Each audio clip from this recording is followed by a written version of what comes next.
Hi, I'm Cerenity and I'm codependent. As I prepared to share today, I figured that I would spend some time sharing about my journey within my recovery from codependence and also give some context and background to my story as to what life looked like before I stepped foot into CoDA. Um, as many here in the preamble and the welcome, codependency comes from a deeply rooted behavior that comes from our family or other family systems. Um, my early childhood was a broken household. My parents divorced when I was only 4. I lost my sister in a car accident, and my mother and brother had both left the picture. Um, my dad had soon after remarried, and 2 other kids had entered the picture, one of them being his new wife's kid, from a previous relationship, and then also one of his other kids from a previous relationship before my mother.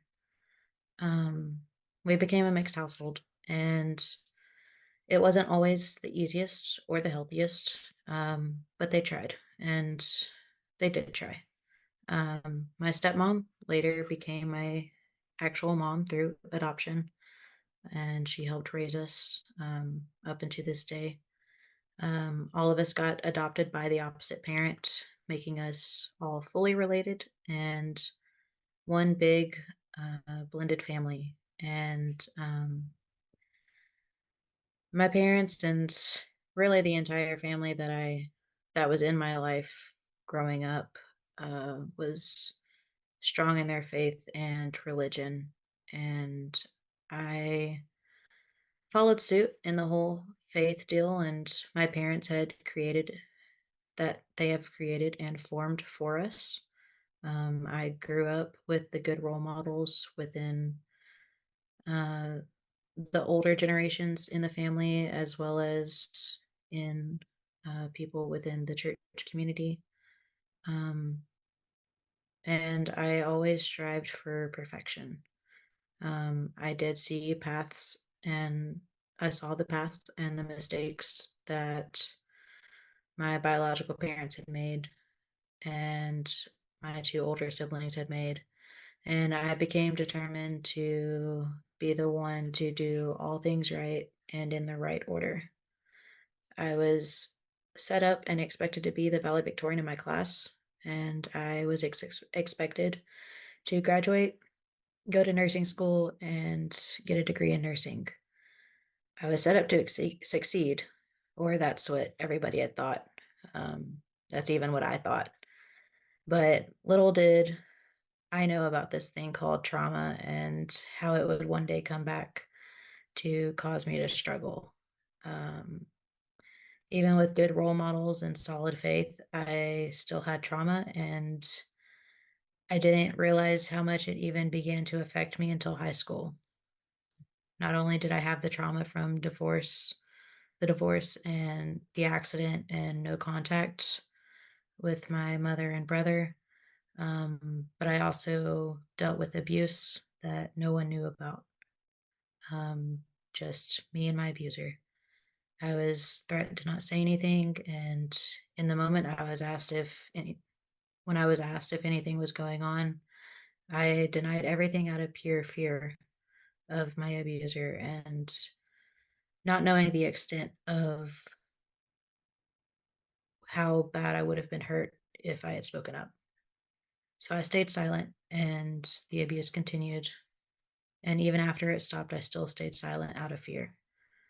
Um, I started to struggle in school um, about the time that high school came around, about sophomore year, and things started. The hopes of coming out top of my class had faded.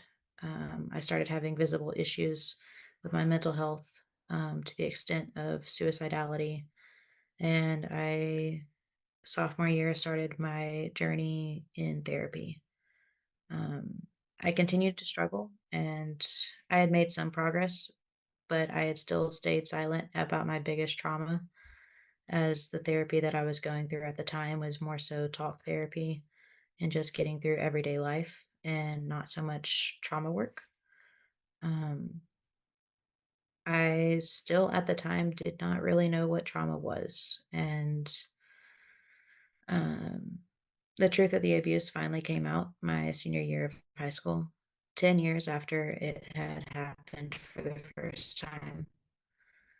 And that started my whole trauma work journey. And even a more of a decline in my mental status. Um, I struggled with relationships, also including my biological mother. Um, I started having a curiosity of wanting to meet her and figure out who this person was that I knew existed. At the time, I didn't know whether she was still alive or not. And but I wanted to know who my real mother was. Um, I found her, and it ended up not being the healthiest thing. Um, I tried building that relationship. It was never healthy. It was very toxic, and I couldn't see it, or at least didn't want to acknowledge it. Um, but it really caused me to decline. And I didn't let the fact that she had caused me to decline mentally enough into suicidality and go inpatient to stop me from communicating with her, because I didn't care. I I was determined to build a relationship with the person that was supposed to be my mother. Um, that's all that I wanted. Um, it was after 4 inpatient psychiatric stays during my first residential treatment program that I finally realized that she was not a great person for me and had kind of committed to the idea of actually cutting her off. Um, Not necessarily for good or eternity, but at least until I could get enough on my feet to where I could set the boundaries needed, um, and would not allow them to be crossed.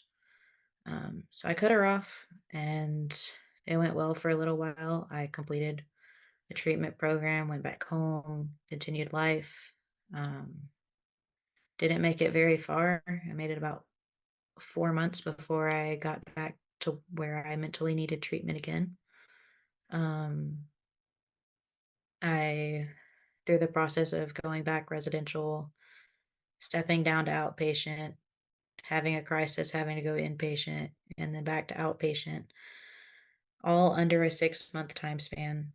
Um, my mother showed back up in the picture, and I struggled with the relationship once again, and a lot of the deep dives into the trauma work, and I got to a point where I was stuck. Um, I was I was just stuck where I was. I wasn't necessarily declining mentally, but I also wasn't improving.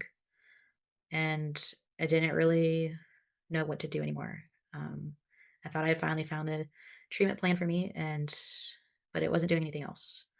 Um, and at the same time, I had also gotten into my first romantic relationship, and it was also not a healthy relationship. It was one that my family did not approve of, and my roots didn't necessarily agree with, as it was a same gender relationship, and it went against my family's beliefs. And growing up, that was against my beliefs too. But at that point, I had gotten to where, in the mix of my mental health struggles and treatment, I didn't really believe in having anything religious anymore.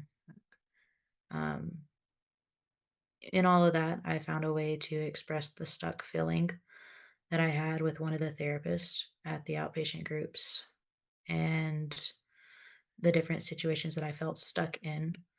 And she shared with me this idea that some of my struggles were rooted in codependency and struggled and suggested finding and attending a CoDA meeting.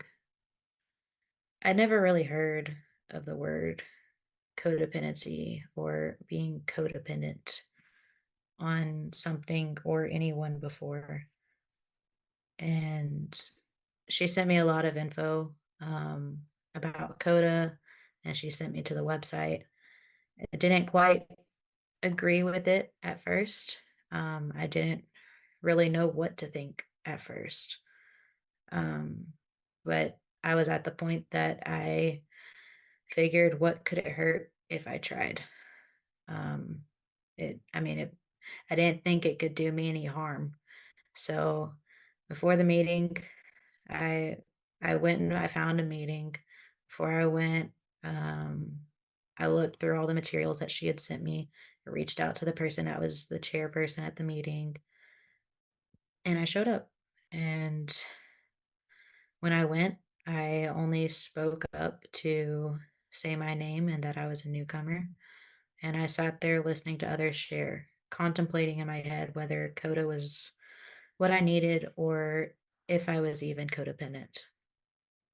I didn't quite know if I'd come back, but I was curious. And I had also heard the line about how after the first meeting, you don't know if CoDA is right for you, and to keep coming back, it works if you work it. So I buckled down and kept going. I looked into the idea of sponsorship, found me a sponsor, and started doing the steps. In addition to the sponsorship, I also decided to dive into service work and join the communication team for the state. The more that I did and the more meetings that I went to, the more I realized how codependent I was and how far back it went and with whom. And I started to build a community through CoDA. When I first got into CoDA, I was in a romantic relationship, an unhealthy one, and was sitting there trying to convince myself that we were fine and that we had healthy boundaries set. Through CoDA, I learned that it was rather unhealthy all around. And through CoDA, that relationship was ended and I was able to get past it. And now I'm in a relationship with someone new with healthy boundaries from the start. When I first got to CoDA, I was contemplating with the relationship with my biological mother. And through CoDA, I've learned to not rely on her for my worth or my self esteem. And I've learned to distance when needed and set and keep boundaries that are needed. When I first got into CoDA, I didn't know where to find my worth except through serving others. Through CoDA, I've learned to find my self worth in myself. When I first got to CoDA, I was so far fetched in my faith and didn't even have a glimpse of what my higher power was. Through CoDA, I was able to dig into my roots, find my faith, and through CoDA, I have been able to take the faith that I knew growing up and turn it into my own, and even gaining support of my path of faith from my parents and my family, even though I didn't need their applaud or support or stamp of approval, but it sure was nice to get it. I found myself an amazing church community and I built up a circle around me. Through CoDA, I've found my higher power again, my God. In my 1 year at CoDA, I have learned and grown so much. In just the last 4 to 6 months, I have stepped up in a group service rep role. I realized and acknowledged that I didn't quite do my steps to my fullest, and I recommitted myself to doing the steps, finding a new and amazing sponsor to do them with. As I sat there last month receiving my 1-year chip, I actually sat there kind of numb, having a lot going on personally and dealing with a lot of self-harm and suicidality, and I just wasn't truly present in the moment I received my chip. But regardless, when I was able to become unnumb, I was able to just reflect on all the things that I've accomplished in the past year that I've spent in the program of Codependence Anonymous. CoDA has definitely changed my life for the better. I definitely notice something is missing in my life when I miss a meeting. It's definitely part of who I am and my journey of healing. CoDA is definitely something I can honestly and genuinely say the famous phrase, "It works if you work it." So please keep coming back because you're worth it. That's what I got. Thank you.